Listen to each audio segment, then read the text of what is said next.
انا للہ و انا الیہ راجعون۔ سب سے پہلی بات تو یہ ہے کہ یہ عالم اسلام کا سانحہ ہے، پوری امت مسلمہ کا ایک عظیم سانحہ ہے۔ مفتی اعظم حضرت مولانا مفتی محمد رفیع عثمانی رحمت اللہ علیہ صرف پاکستان کی نہیں بلکہ عالم اسلام کی ایک عظیم علمی اور روحانی شخصیت تھی، اور آپ کی جو خدمات ہیں وہ ہماری تاریخ کا ایک روشن باب ہے۔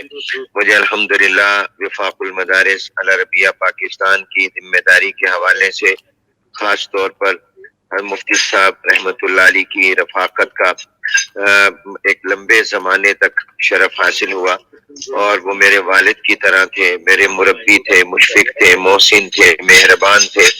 اگر میں یہ کہوں کہ انگلی پکڑ کر انہیں مجھے چلایا تو غلط نہیں ہوگا۔ مفتی صاحب رحمۃ اللہ علیہ کی شخصیت بڑی جامع شخصیت تھی۔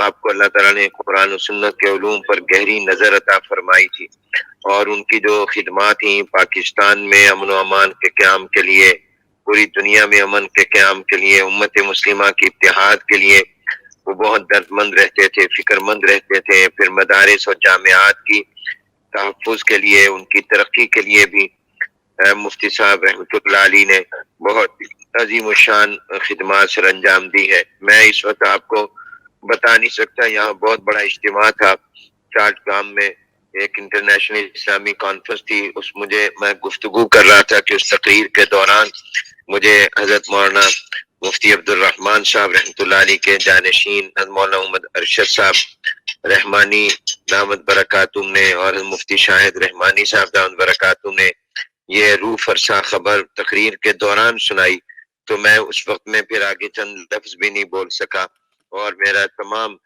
جو تھا وہ ذہن سے تمام مضمون بھی محو ہو گیا، اور اتنا صدمہ ہوا کہ میں اس کو لفظوں میں بیان نہیں کر سکتا۔ میں سمجھتا ہوں کہ میں آج اپنے ایک عظیم والد سے، مربی سے محروم ہوا ہوں، اور یہ پوری امت مسلمہ کی ناقابل تلافی نقصان ہے۔